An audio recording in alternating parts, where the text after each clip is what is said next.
NTA International News.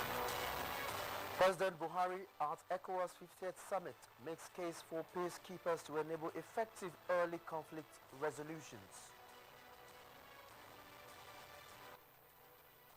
United Nations High Commissioner for Refugees in Nigeria solicits more humanitarian assistance for displaced persons.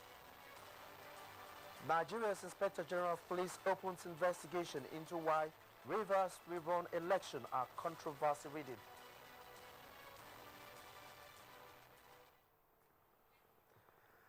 Hello, good evening, and good to have you join us on the news at this hour on NTA International. I am Olajide Bello. Good to know you joining us. Nigeria has made a strong representation for stronger political will in peacekeeping operations and devotion of more resources to early warming mechanisms for the prevention of conflict in the West African sub-region. President Muhammadu Buhari made the submission at the opening of the 50th ordinary session of ECOWAS Heads of State and Government meeting in Abuja. He said this is imperative towards deepening democracy, promoting good governance, and addressing challenges of inequality across member states. State House correspondent Adamu Sambu reports. Apart from the political situations in the Gambia and Guinea-Bissau, the ECOWAS summit, attended by about 10 heads of state and government, also discussed issues of security, trade, and economy in the sub-region. President Muhammadu Buhari said ECOWAS has every right to feel proud of the significant achievements recorded in the promotion of peace, security, and economic integration, but said such gains can only be sustained if greater attention is paid to conflict prevention mechanisms. On the economic front, the president decried the declining level of activities caused by the sharp fall in commodity prices and made a case for increased domestic revenue mobilization. Member states must diversify their economies away from trade in commodities towards the robust infrastructure that will support manufacturing and industrialization.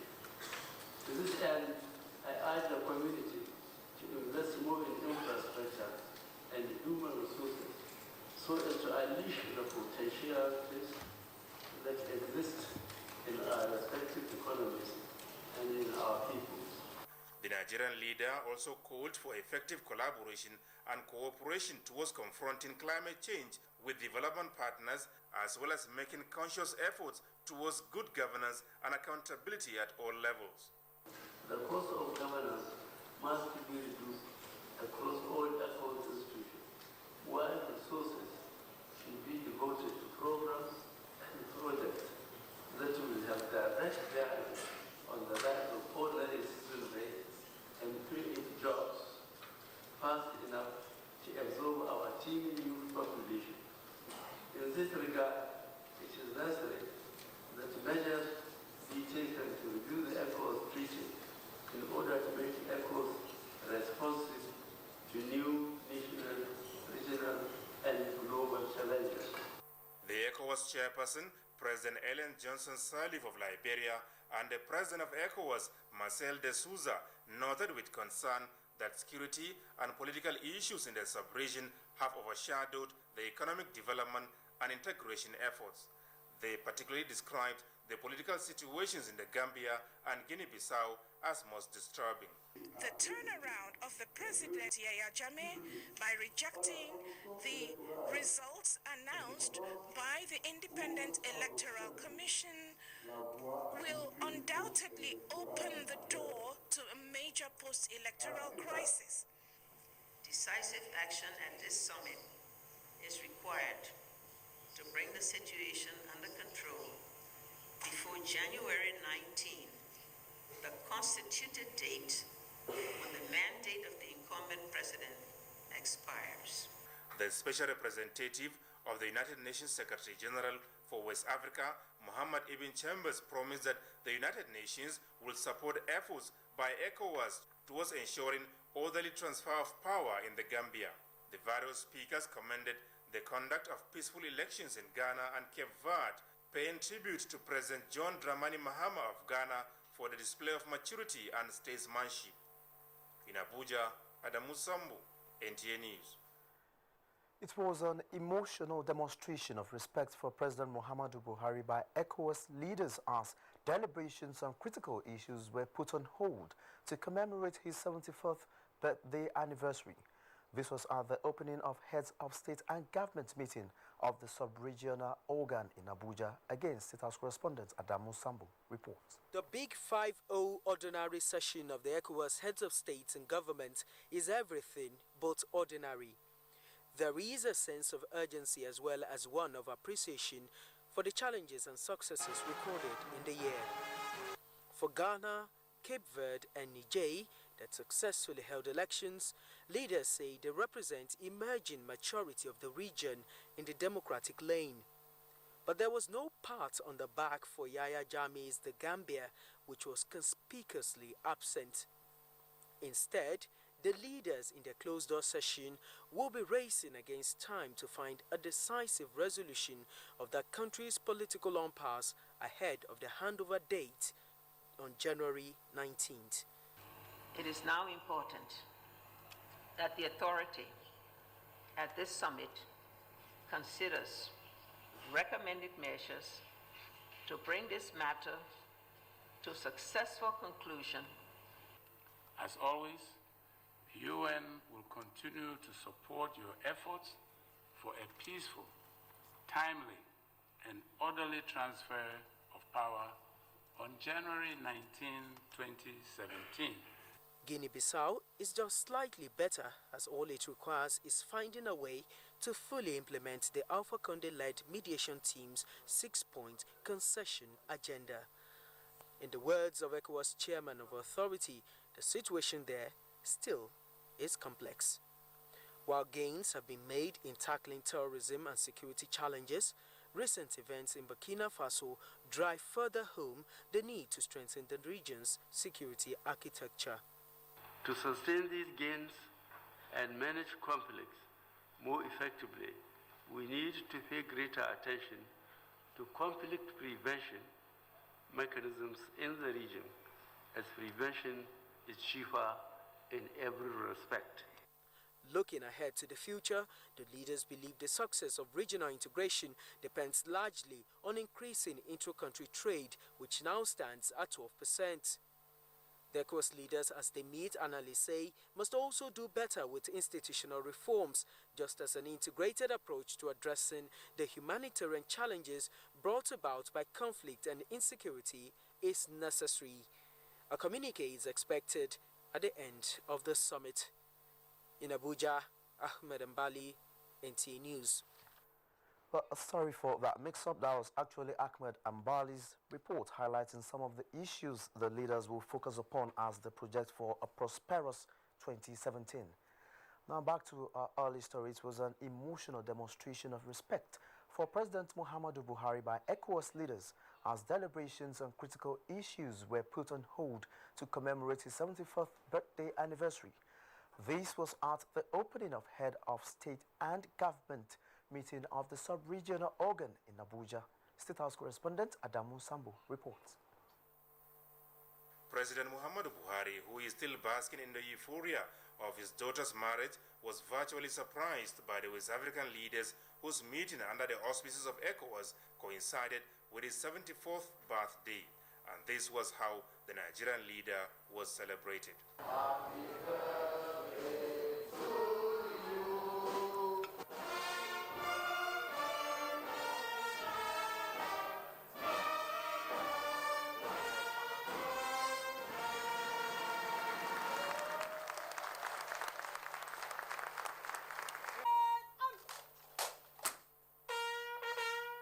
Before setting out for the ECOWAS summit, President Buhari was equally honored by the Presidential Guards Brigade led by the commander, Brigadier General Musa Yusuf.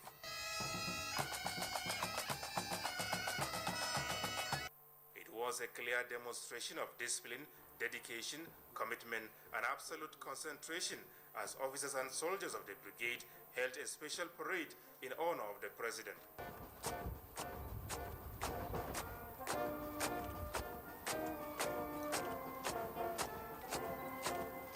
At the ceremony witnessed by some ministers and service chiefs, President Buhari inspected a guard of honor and released some pigeons as symbol of peace, unity and prosperity.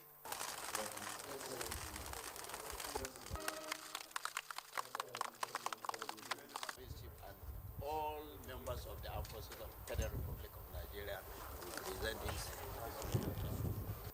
Ogun State Governor Ibikunle Amulsu had earlier joined presidential aides led by the Chief of Staff Abba Kyari and the Permanent Secretary of the State House Jalal Arabi to congratulate the President on his birthday and wish him many more returns and continuous service to the nation and humanity. Happy birthday to you.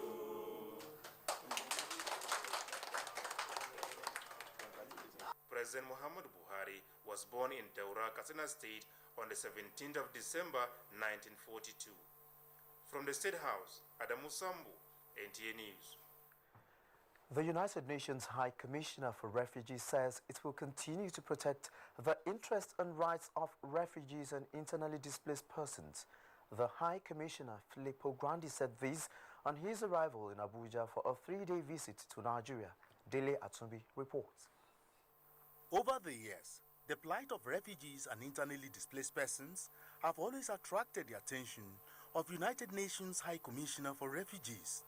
Consequently, the High Commissioner Filippo Grandi is in Nigeria to assess the level of displacement of refugees having visited some other countries with similar issues in the West African sub-region.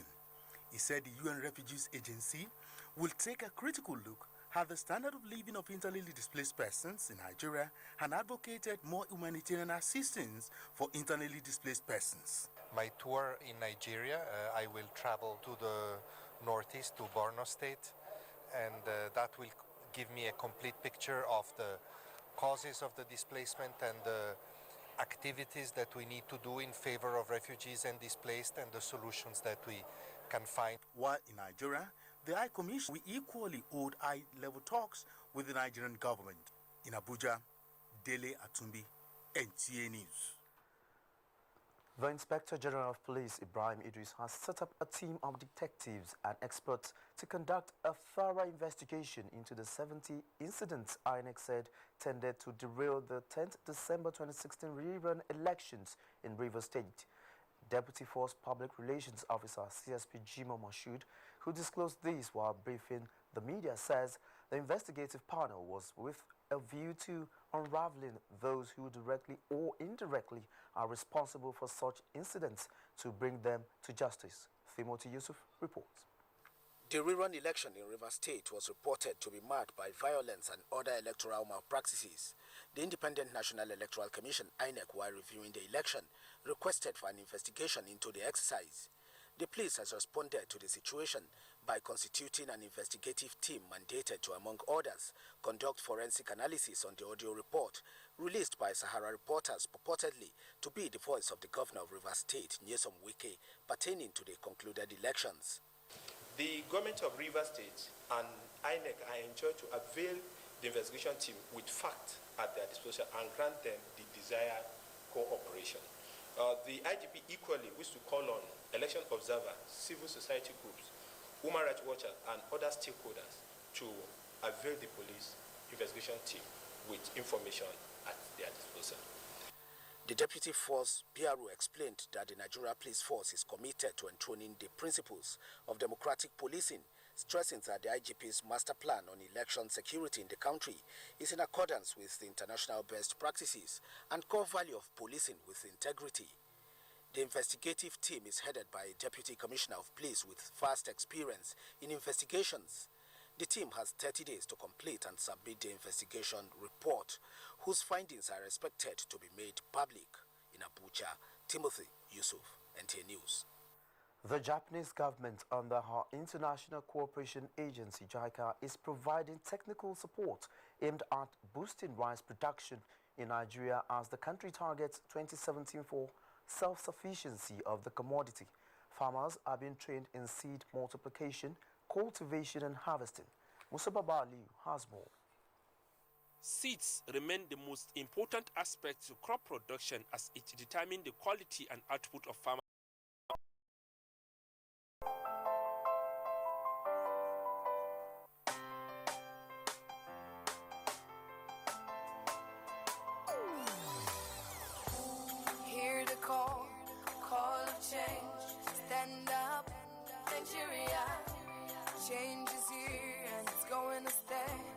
change begins with you. Oh yeah, make we go. Go to so let the change begin from within. Look at you, oh Gerula. Change begins with you and me. Change begins with me. Change begins with me. Change begins with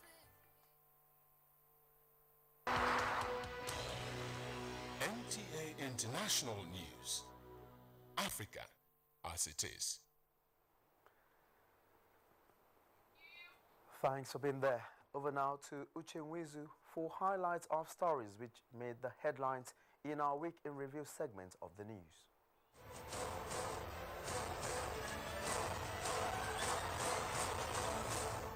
Hello and welcome. Top on our menu in the outgoing week is the 2017 proposed budget, which stands at 7.29 trillion naira. It is now before the National Assembly. President Muhammadu Buhari, in his presentation, observed that the budget, tagged the Budget of Recovery and Growth, is 20.4% higher than that of 2016 and has the potential for expanding the nation's infrastructure and restoring the economy. Provision has also been made in these estimates for the activities that will foster a safe and conducive atmosphere for the pursuit of economic and social activities. The Federation Account Allocation Committee, FAC, disbursed 386.9 billion naira among the three tiers of government as federal allocation for the month of November. The figures released indicate an increase in gross statutory revenue in November. On its part, the Senate rejected President Buhari's request for the confirmation of the appointment of Ibrahim Magu as the boss of the Economic and Financial Crimes Commission, EFCC. It, however, affirmed the investigation of alleged misappropriation of $3.4 billion by the Nigerian National Petroleum Commission, NNPC. The House of Representatives, just before it wound up for the year, resolved to meet the leadership of the Central Bank of Nigeria to determine the status of the recovered funds. In addition, an act to amend the Armed Forces Act of 2004 was passed for second reading. The proposal includes making the appointment of service chiefs subject to confirmation by the House. The Week in Review witnessed the last meeting of the National Executive Council for the year 2016. As part of efforts to boost the economy, Vice President Yemi Osinbajo visited Algeria to resuscitate the moribund economic agreements between both countries. Sure, some might be aware of the Trans-Saharan Highway, the Trans-Saharan gas pipeline, as well as the Trans-Saharan fiber optic facility. These are all economic issues that we are looking at. Meanwhile, Austrian livestock investors arrived Abuja to give a fresh boost to livestock farming. On security front, the fight against terrorism received fresh muzzle with the launch of 3 additional state-of-the-art naval vessels. The service will certainly be better positioned to guarantee security of our maritime domain, which in turn will boost Nigeria's oil and gas activities and maritime trade and commerce necessary for enhancement of national development. The 14th Summit of Heads of State and Government of Lake Chad Basin Commission, which took place earlier in the year, yielded a huge harvest in the week as a memorandum of understanding was signed to revive the entity. This must be a relief to over 40 million people who rely on it for sustenance. The outgoing week also saw the launch of Nigeria's information app to ensure maximum impact of public information dissemination. This is because those who are opposed to this administration's change agenda, including the corrupt elements in our society, have taken it upon themselves to distort our messages and obfuscate our activities to give the impression that the government is not doing anything at all. As Christmas draws close, Wife of the President, Aisha Buhari, donated food items to Christian community, Khan. She was represented by the wife of the Vice President.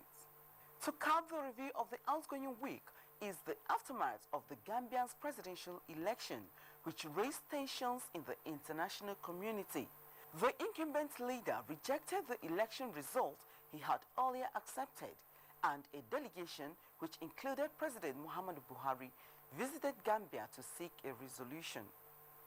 On the rather unsettling note of Gambia's political empires, we draw the curtain on this segment of the news. The rest of the news continues shortly. I am Uche Mwizu.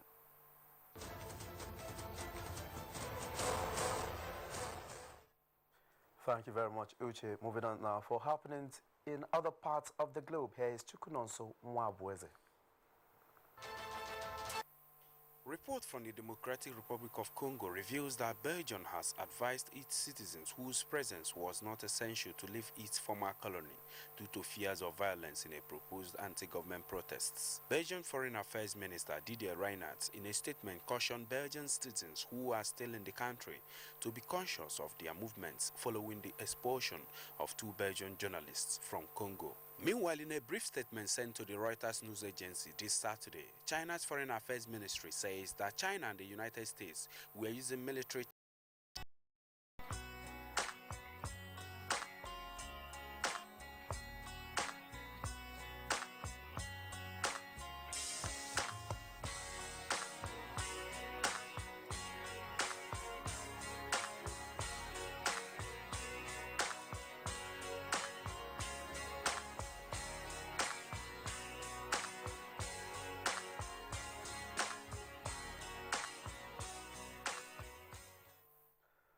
But that's it on the news at this hour. Many thanks for being a part of it. I'm Olajide Bello.